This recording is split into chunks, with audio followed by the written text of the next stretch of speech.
Mormon activities, I know. I think last week that I showed you the painting of this, right? But I didn't show you why the painting is the way it is, because actually they've excavated whole assembled columns of these types of Iron Age 2 pillars and capitals, so that when you do something like this, okay, and where the artist, whose name is Balaj, one name only, paints this and then also puts some of the crimson on it and shows you this type of a balustrade here, is because we have excavated these not only in Jerusalem but at other cities that belong to the Iron II horizon, and we know these to be the components in royal public buildings. Okay, so just going back, this is a royal public building. This particular one was not from Jerusalem. The whole sample here is from Hatzor. Some of you know Hatzor in the north. But this is not from the period when Joshua burned it with fire. This is in the period known as Iron Age 2. But there you can see not only that, Balaj has used this as his muse for painting that picture of the royal palace in Jerusalem, but it also tells you something about architecture in Lehi's day. Pillars was square, not round. You know all those movies you see of David and Solomon and everything, and they always walk in and it looks like they're all wearing Roman stuff. Not like long scarlet and a big kind of a silver helmet, and all the pillars are round, looking like a Greek or a Roman temple. Never happened. That's not the architectural style in the land of Israel in the Iron Age. Okay, the pillars were square, and thus the capitals were not the round Ionic or Doric type. They were square caps like this, and that's why, you know, we know this because we took the stuff up and we can date it based on the pottery. So that's why things look like this in the art of the people who were actually using the archaeology to make the portrayal. Okay. Now, interestingly enough, looks like he is wearing a headband, but he doesn't have a feather in it. Otherwise, it would be macaroni. Now we'll go over some, but others will get it. Here's a nice shot right here of stuff that was found in South Jerusalem. In fact, at an archaeological dig where we used to have our Jerusalem Center program in the late 70s and early 80s before we built our Jerusalem Center. These are from the archaeological excavation at Ramat Rachel, which is the very south end of Jerusalem. And these are Iron Age 2 balustrades. This would hold up a windowsill or a ledge in a very decorous public building. You can see in art even as far away as Assyria, like this woman in the window motif from Nimrud, that you have the windowsill and underneath it is the balustrade, and these are actually supposed to be stylized flowers that are blossoming on top but have petals, or at least the outer covering of the petals that have fallen down. That's the stylization of them. So now let me bump back here. You see those, and now go back to the picture again. You see them right there. So that if you want to get an idea of what, because now you've read 1 Nephi 8, what the architectural features of a great and spacious building are, and there was no greater and spaciouser building than the royal palace on the Temple Mount, the Solomonic Palace. It was still in use in Zedekiah's time. Now you kind of have an idea for not only the fact that the building was great and spacious and beautiful and lovely, but that it was high above everybody else, because it was up on that Temple Mount looking down at the city of David or down at the Maktesh.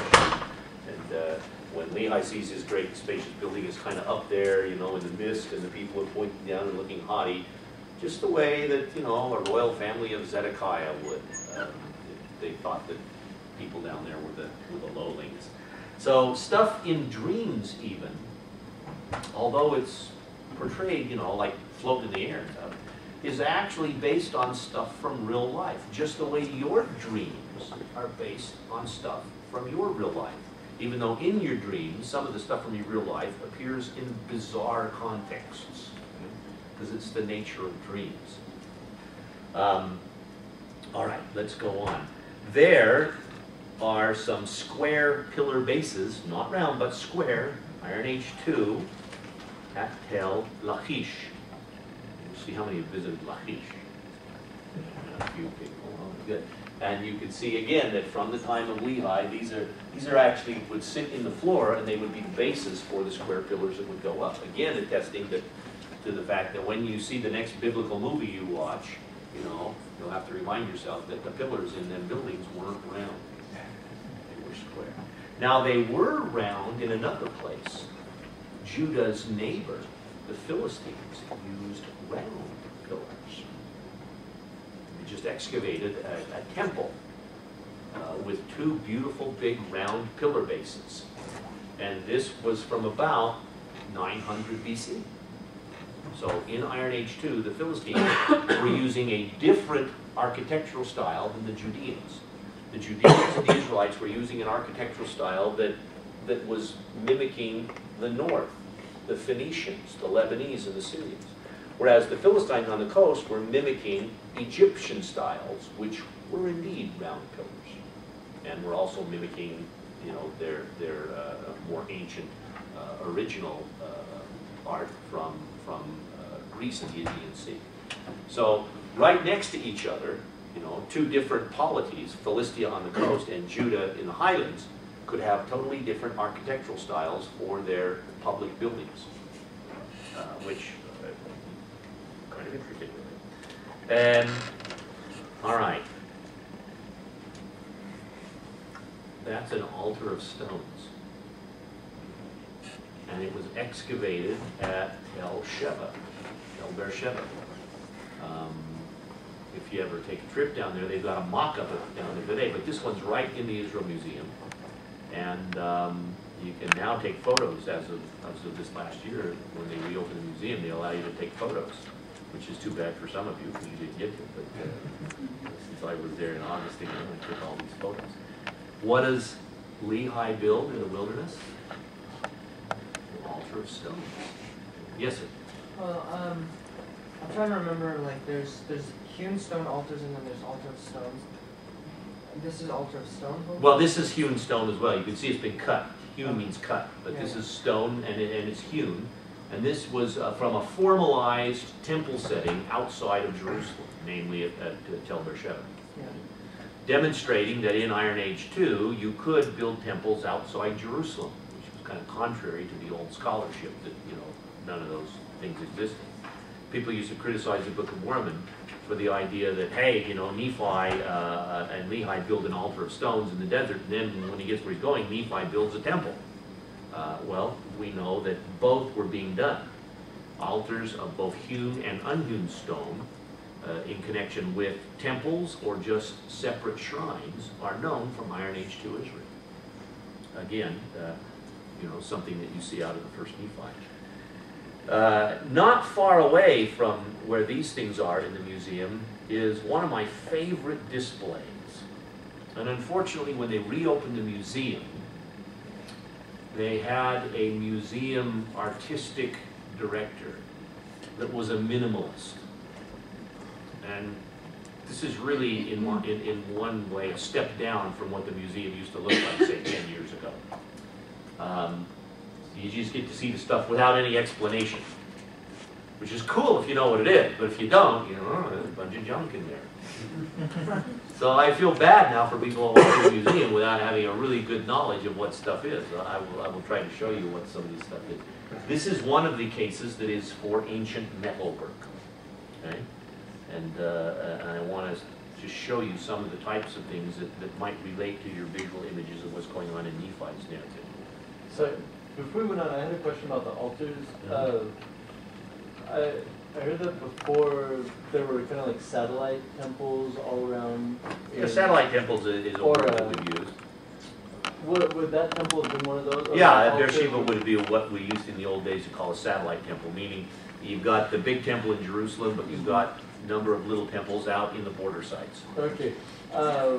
when were those destroyed? Was it after? Or before? Well, the first wave of putting them out of use was with Hezekiah. Okay. In Hezekiah's reform of just before 700.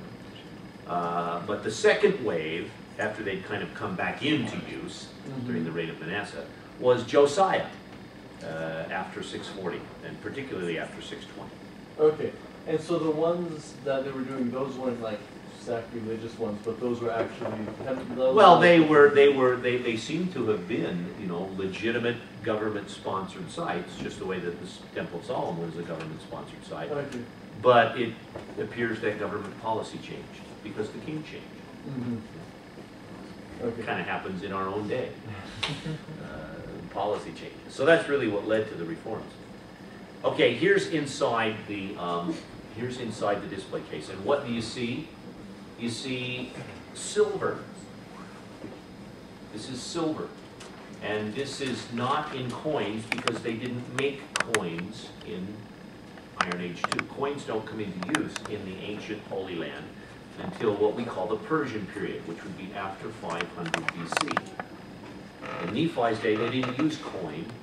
They paid for most of their exchange was in silver if it was, you know, bigger amounts of money.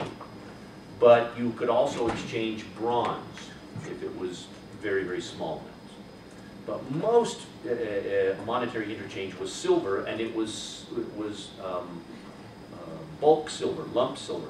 What in German we call hack silver, which means you could cut it up so that it weighed what you needed it to weigh, because you paid for things by weight. The old Hebrew word shekel means weight. So if you're Abraham and you buy a burial place for Sarah for 400 shekels of silver, you are, a shekel is an amount of weight, okay? Like a troy ounce. And so you paid 400 weight units, 400 shekel weight of bulk silver. And that's weighed with the scales. And this is how all commerce was done. So right from Nephi's time, right from the 7th century BC, these two silver hoards of many that have been found in Israel, usually they're found in destroyed cities, by the way. One was found in Eshtemoa, one was found in Ekron, where I excavated, one was found down at Timnah, one was found years ago at Bethel. But they find them, and they almost invariably find them in pots, where the silver is kept in a pot, and it's kept under a flagstone, you know, beneath the home of the floor, beneath the floor of the home. And if the poor people, you know, were attacked and caught by surprise and didn't be able to get the stone up and get their money out and flee, then, you know, their house was destroyed, and the attackers may not have dug up the floor. They usually dug up floors looking for stuff, but in some places they would have missed it because the owners were really sneaky and hid it in a place you wouldn't expect. And then the archaeologists dig it up 2,500 years later. Lehi didn't leave his gold and silver in Jerusalem in his house. He took it to the land of inheritance, knowing that Jerusalem would be toast. But these were left in various cities by people who didn't realize that destruction was coming quickly. And you can see here that this silver is cut into much smaller pieces, so you could buy much more modest payment amounts.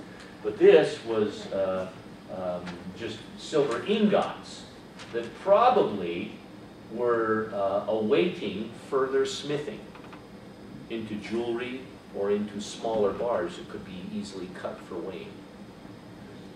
Question? So is this what Lehi would have had as his precious? This would have represented what he used in silver. Now the thing about Lehi that's interesting is you see that he also works in gold, and gold was not the mode for payment. What we know from both the records of the Babylonians and the Assyrians, as well as the references in the Bible, as well as the archaeological record, is that silver was the currency of the day.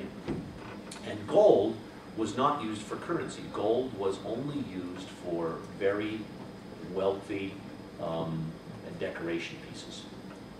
And so for Lehi to be experienced in both silver and gold, and to have supplies of both, would be an indicator.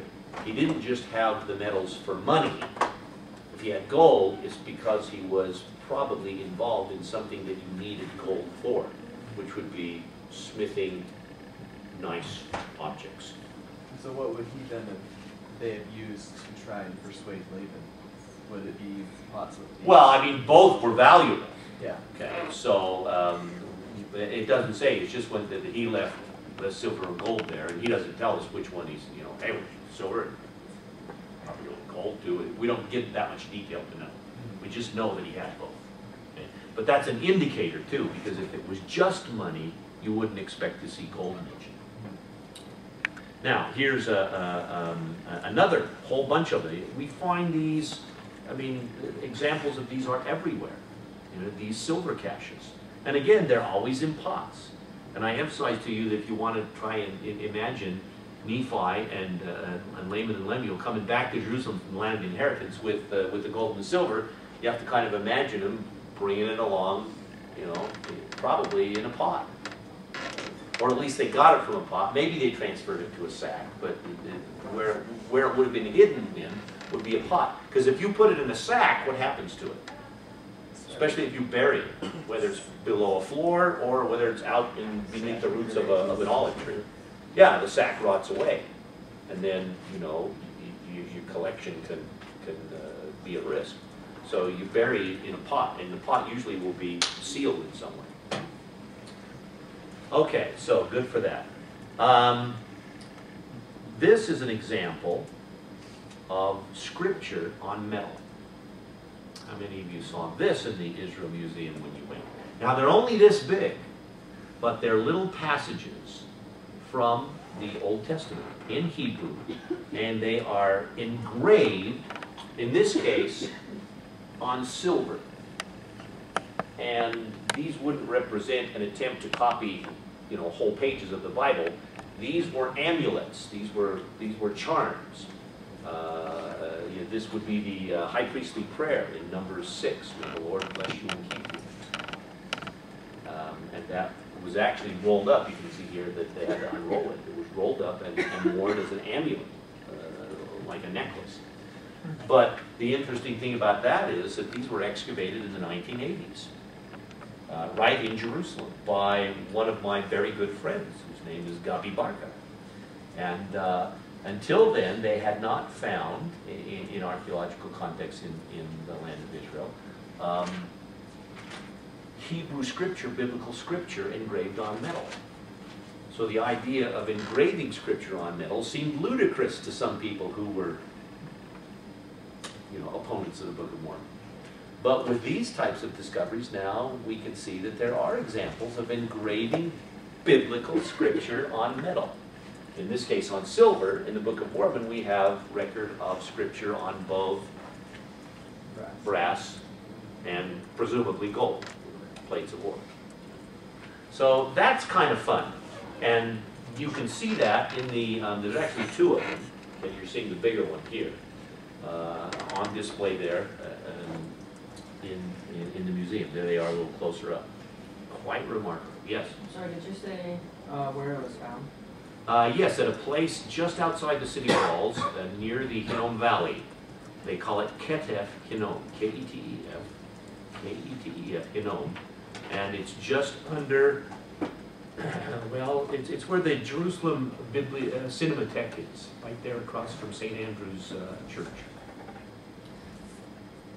The Scottish Presbyterian Church there in Jerusalem. You could see it if you stood at the place that's closest to it would be the Dormition Abbey, near the upper room. And there it is again, with a little bit different shot so that you can see, they've kind of manipulated the light on this, and you can see the Hebrew lettering. You can actually read the lettering. Okay? Here is the transcription of it. And this again is the passage from Numbers chapter 6, the so-called Aaronic priestly prayer. Yevarechecha Hashem v'yishmerecha. May the Lord bless you and keep you. And you can read that at the end of Numbers 6 right now. I mean, it's the same scripture in your Bible as it is to them. Scripture on metal. Who would have thought? Is there any indication on how it was, what tool they used this? Well, obviously, you'd have to use a metal tool, and it would probably be iron. Remember in Job where you say, oh, that it was engraven with an iron pen? Well, that would be the type of a stylus that you would engrave with. And you don't use an iron pen on anything but metal. You can't use it on pottery. It degrades the pottery. You wouldn't use it to write with ink on papyrus or on parchment. An iron pen would only be used to engrave metal. So there was a significant amount of it apparently being done. These are knives. Most of these are bronze. Bronze is copper-based, of course. Bronze is the mixture of copper and tin. Brass is the mixture of copper and zinc. We know both brass and bronze from the Old Testament period. In the Book of Mormon, brass is always mentioned. I don't know if that means that it was brass as we understand it. That what Nephi is describing is a set of plates that are made of an alloy of copper and zinc. Okay? The greater likelihood, because the greater amount of the ancient metal produced by a factor of 95 to 5, 20 to 1, was bronze, which would be copper and tin. In the Hebrew Bible translation into the English, the word that's used is simply nechoshet. Now this is a little bit problematic. Nechoshet, that's an N, is the word for copper. But not only in the Bible is it describing pure copper, which is much too soft to do much with, okay? It almost is always describing some type of a copper alloy. So, when you see bronze in the King James Version, it's translated from nechoshet. But where you see brass in the King James Version, it's also translated from nechoshet.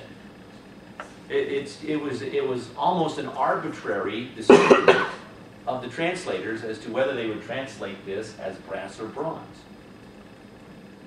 Now, what we don't know in the Book of Mormon is whether to make the judgment that what Nephi is describing is actually brass, which is copper, as again with the zinc, or whether it's really bronze, which is copper with the tin.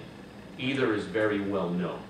Okay, and since the Book of Mormon mimics King James language usage in English, I think there's probably some flexibility in there as to whether the plates of Laban were actually, copper zinc or copper tin, whether they were brass or bronze.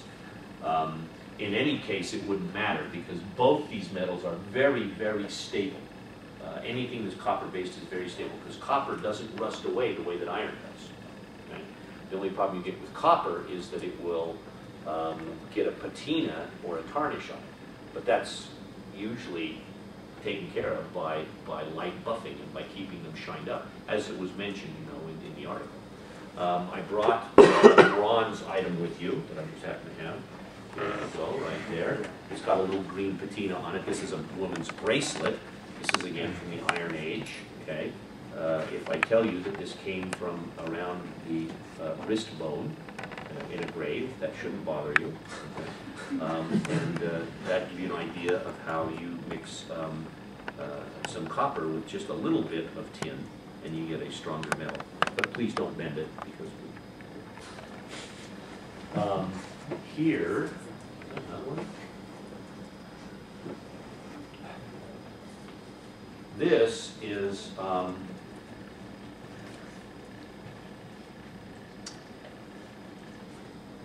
is a higher grade of bronze. This is an arrowhead. Okay.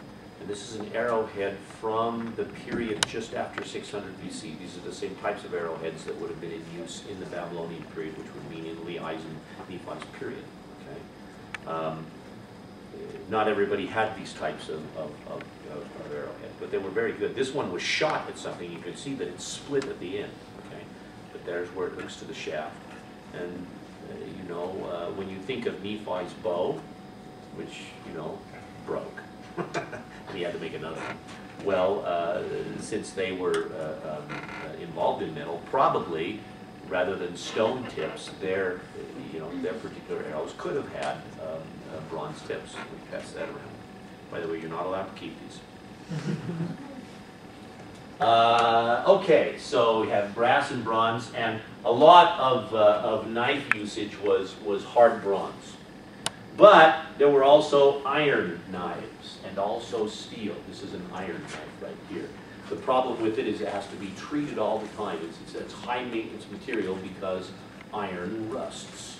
And you can't let it, as you say, get wet for any appreciable length of time. You have to keep it oiled and keep it well maintained.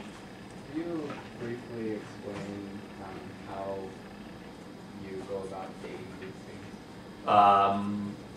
It usually, well, sometimes the style, we know the styles. For example, the style of that arrowhead is clearly a late iron 2 / iron H3 arrowhead. They were making different types of arrowheads in different periods. The way that we date anything is by the relative context in which we find it, meaning what layer of a tell, etc. And those are dated primarily by pottery styles, the different styles of pottery. It's actually really complex, but it's also, after over 100 years of doing it, the indices for understanding the various periods have become very reliable. The thing that really helps with them too is when we find inscriptions, and particularly inscriptions which can be dated to the reigns of certain kings, so that if we find pottery or something written on it with an inscription which we can date to a certain time and then see does it lay with this other type of pottery style, and to what would the inscription, to what era would the inscription date, you know, based on its mention of this monarch or that monarch. That helps us to really secure the pottery indexes and thus secure the date of most of the things that we find in connection with the pottery in those layers. So like I say, it's a very complex question. I'm not asking you to accept it on faith. I don't even, you know, accept it on faith. I got a bucket of pottery here that I won't bother you with, but these are pottery styles from a 2,000-year period in the land of Israel. And depending on the paint that's on them, depending on the style of the curve of the vessel, depending on the style of the lip of the jar or the bowl, we can tell what era that's from to about a 25 to 50-year tolerance. Okay? And you say, well, how could you do that? Well, I'll ask any of you who are car aficionados how you can tell, you know, the hood ornament of a 55 Chevrolet from a 57 Chevrolet. Because they are different. And if you're a car expert, you can tell them because the styles changed. Or how can you tell a 1968 Mustang from a 2008 Mustang? Because they're both called a Mustang. But if you found, you know, parts of the body of them, how would you tell which one was which? Well, because you know the styles, because you've studied it. And that's how refined our understanding of the pottery styles. Okay, here's the funnest one of all. And whenever I have my students go to the Israel Museum, which I demand that they do as part of their research, I want them to see this big sword right there. And you can see it. Now it doesn't have a handle on it anymore, and it's terribly decayed. It was found near Jericho. Okay. If you ever go down to Jericho, east of Jerusalem, and you're coming right by about where you'll pass the Palestinian forces security box. Just off to the east is an Israeli settlement called Vered Jericho, meaning the Rose of Jericho. It's one of those West Bank settlements where they're doing agricultural growing down there. They grow melons and cucumbers, which is why you have nice salads in January. And down there was a fortress around 600 BC, Iron Age 2C, right at the end of the Iron Age. And the fortress was overwhelmed, and some of its people were killed, undoubtedly in the Babylonian attack. And when they excavated this fortress in the 1970s, they found the skeleton of a rather large man, you know, laying, and near his hand was this long, very decayed iron sword. And there's not a lot of moisture that falls near Jericho. It's a very arid area. But because they get some moisture there, the soil had decayed a lot of the sword. It is in very, very poor condition. But it's over 1 meter long, and then you still have the whole length of it. This is the hilt right there with the knob. This is where the handle was, or the grip. And then the sword body here with a central tang going all the way down on both sides. It was a double-edged sword, a two-edged sword. And they excavated this and took very, very, very good care of it. And now you can look at it in the Intro Museum. There's a close-up of it. Now, in the minimalist, goofy museum of today, there's no sign on the thing, except that it just says, iron sword, fortress near Jericho. Nothing. You don't know what it is, you look at it and you say, boy, what a piece of junk. But if you had gone to the museum 10 years ago with me, okay, you would have seen that the sword was displayed differently there. It was displayed with some nice explanation placards. And it was displayed with a photograph, a large enlarged photograph of a Babylonian individual, a man, with a robe, but wearing a ceremonial sword on his side in a scabbard. And the length of the sword and the style was like this one. So they tried to actually give you some visuals to kind of put it in a visualization context, okay? Now what I'd like to do is I'd like to zoom up on that, and this is my picture that I took. I think this is one I took in 1993. This picture, as I recall, I took in 1993. So what's that, 20 years ago? Or is it 30? No, it's 20. Here it is close up, and let me read it to you if you can't read it. This rare and exceptionally long sword, which was discovered on the floor of a building next to the skeleton of a man, dates to the end of the First Temple period. That would be the 600 BC window, reign of Zedekiah. The sword is 105 meters long and has a double-edged blade with a prominent central ridge running along its entire length. I actually took this with real film and I had to digitize this, so it's slightly blurry. The hilt, that would be up here, was originally inlaid with a material that has not survived. So the hilt or the handle is a different material than the core of the weapon. Most probably wood. Only the nails that once secured the inlays to the hilt can still be seen. The sword's sheath was also made of wood, and all that remains of it is its bronze tip. Owing to the length and weight of the sword, it was probably necessary to hold it with 2 hands. The sword is made of iron, here we go, hardened into steel. Now, when you process iron, that's a very complicated thing to do anyway, because you have to melt the ore and process it, and you're infusing it. But to make steel, you actually have to carburize it by injecting more oxygen and carbon into the iron with every smithing treatment. So the way that steel, which is harder, less brittle, but more durable than iron, the way that steel is made is by carburizing it with carbon, or carbonizing it, but not burning it, but infusing the carbon atoms into the iron. This is very, very high-tech stuff. And it was really only discovered, most people didn't think that you could make steel in the centuries, 600 BC and earlier. And so old opponents of the Book of Mormon used to say, Nephi mentions a steel sword. What are we thinking? There was not steel back there. Jonah, it was such a fraud. But archaeologically, we have now understand that they did have this technology. Because iron and steel rot away, we don't find lots of examples of it.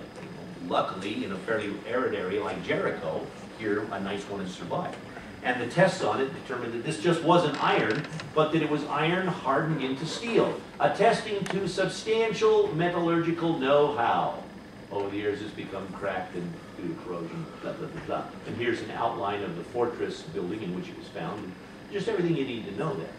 Now, why is that important? Well, like we say, the opponents of the Book of Mormon, among the 105 things they complained about, one was, Joseph Smith said that Nephi took this guy's steel sword. And we all know that wasn't steel, it was probably steel, black. Well, now we all know there was steel in 600 BC, and that they were making swords out of it, just like Nephi said. And he said it not only of Laban's sword, but he said he himself could make steel and made swords of steel, too, right? 2 Nephi 5. So this is huge. All you have to imagine is a golden hilt instead of a wooden one there. And you got yourself a corroded sword of Laban. Do you know how much the sword would have weighed? I beg your pardon? Do you know how much the sword would have weighed? I do not know. I have they have like big glass and alarms and everything. I don't know. I have lifted a sword that long of fine steel nowadays, and you know, the longer they are, particularly the wider their blade, you can lift it with one hand, but to control it, you really need two. Now take a look at this picture, which someone really remarkably just put here. Pretty nice job there. Oh, the pillars are round! God, I have to talk with people. What they do with square base. Yeah, oh, well, okay. Maybe that's a square base. All right, fine. Okay, so a visit to the museum is always fun. Now, I was going to go into the wilderness with you tonight with two of my compadres. Anybody know anybody in that picture there? No. You know one of them, right? Yeah. Well, you actually know two of them now. And the other one is the redoubtable Brother Mulestein. And the guy taking this picture was a guy named Jackson, by the way. But we may not have time to take you into the wilderness, which is the other component that I wanted to do tonight, because I see that we're getting kind of close to the end here. But this is a day that's kind of fun for me, because this is the very anniversary, you know, of when we took our group to Lehi's Trail 2 years ago, and then went on to there from Egypt for the last trip that BYU may take to Egypt for quite a while, due to the Morsi government. But there's the redoubtable Judd and the crew following Lehi's Trail. So we'll probably just go ahead and explore more of the images from the Book of Mormon in the Lehi Trail in the desert next week, because it's a little late to really get into that heavily this week. But I did want to show you one thing regarding metalwork, okay? And I may have to pass this around next week, but let me just show it to you. This is ore. This is rock, and can you see the green in there? Blue-green, that's copper ore. Now, I dug that up in a mine near Eilat, near the shore of the Red Sea. And here is a whole bunch more that I actually crushed once that we'd smashed the rock and took only the green out. That's the collated ore right there. And this is what's left after you put that in the smelter. This is slag. This is what's left out of there once you have pure copper that you've melted away from. Right north of Eilat, right north of the Red Sea. Let me just take you down here. Right in this area here. There's the Red Sea right there. It's not red at all, as you can tell, it's blue. But there's where Eilat is. And this is Jerusalem. And so Lehi and his party coming south to the Red Sea come like this. And then they go into Arabia and go south-southeast. But here, in the shores near the Red Sea, not too many miles north of the shore, is a very large ancient mining area called Timnah. And I want to show you Timnah, and then we'll do the other stuff later. Let me bump down here. Come on. I don't want Herodian. I want this stuff. Talk about the trail later. There's Timnah right there. This is a slow There's where it is. Notice how close to the Red Sea it is. This is the primary copper-producing area in the whole land of Israel. If you wanted to have copper ore, to produce copper, to produce bronze or brass or whatever you did, this is where you got it. And notice, it's right on the route from Jerusalem to the Red Sea. And so, these are called Solomon's Pillar there, because Solomon had copper mines near the Red Sea, says the Bible. So they named these geological pillars in this national park, Solomon's Pillars. And you can go into this area, and these are some of my students from the 90s here, okay? And you can go among what looks like Arches National Park, but it's actually Timnah Park near the Red Sea. And you can go and explore mines that date clear back to the Iron and Bronze Ages that were dug out by the ancients. Now they were filled in with sand over the centuries, but the Israeli government has cleared the sand and made it possible for, if you happen to have a flashlight and you're brave, you can go exploring in these mines. And what you can still see in them is the copper veins like that, from which the copper was smelted and produced. Here are the mines, actually, pictures. And that's what a smelter looked like. It reconstructed it so to show you how they would heat it with a bellows. Who makes a bellows, by the way? Nephi. He knew how to make a bellows. He knew how to do all this stuff. Like I say, this is merit badge stuff. This is stuff you have to learn, and how to then load the oven with coke and put in the rock with the ore in it and let it melt out, and then figure out how to puddle off the slag out of the molten core, so that you've got the copper here and then the slag over here. And you leave the slag on the field there, so you can walk through these fields and you can see huge slag heaps like that one right there. But you don't find very much copper because that's what they were taking. Now, Nephi knew how to mine. He knew how to get ore out of the earth. He knew how to make a smelter and a bellows. He tells you all this, doesn't he? Which is very, very interesting. The high likelihood is that the reason that Lehi knew his way to the Red Sea, but had to have a compass after they left the Valley of Lebanon. He didn't know his way to Arabia, but he didn't know his way to the Red Sea. Is that he came to the Red Sea to get metal supplies. And the high likelihood is that the reason that Nephi knew how to mine ore and how to make a smelter and a bellows is because he had done it a lot with Lehi near the shore of the Red Sea. Remember that Lehi is not afraid to send his boys alone back to Jerusalem. Not once, but twice. Would you send your sons, particularly a couple of irresponsible ones, out on a trip on a road that they weren't familiar with? Probably not. But the likelihood is that they were very familiar with it, all of them, especially Nephi, because they had come from Jerusalem to the Red Sea on numerous occasions to get supplies for the military. So all these things kind of add up after a while.